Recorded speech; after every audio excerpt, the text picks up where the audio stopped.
အမိုင်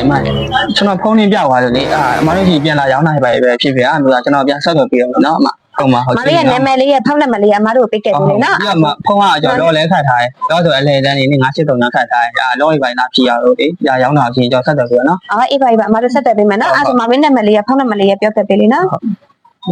ရပြီအဲ့ဒါမှာကောက်လေးလေးရေးထားလိုက်ပြီနော်ကျွမ်းလေးရနော်ဟုတ်ပြီမောင်အဲ့ဆိုအမတို့ရှေ့လာရောက်ခဲ့တယ်ဆိုရင်အမတို့လမ်းမင်းမှာဆက်သွယ်ပေးမယ်လေနော်အမလာရောက်ခဲ့ဆက်သွယ်ပေးပါမယ်နော် A few moments later မဟုတ်ဖုန်းလေးတော့ကြည့်ရလားရတယ်မောင်လေးပါမော်တယ်ဟုတ်ရမီဟုတ်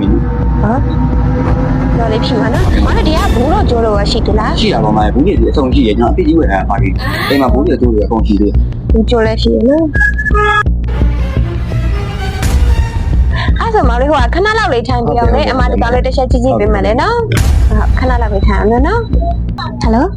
ဟုတ်အပလက်မိုဘိုင်းပါမမီအေးမလေးမနေ့ကဖုန်းပြောက်တယ်ဆိုတဲ့ဥစ္စာလေးလေအားလေအမတို့ရှိကိုလာပြီးတော့မှပြောထားလို့လေ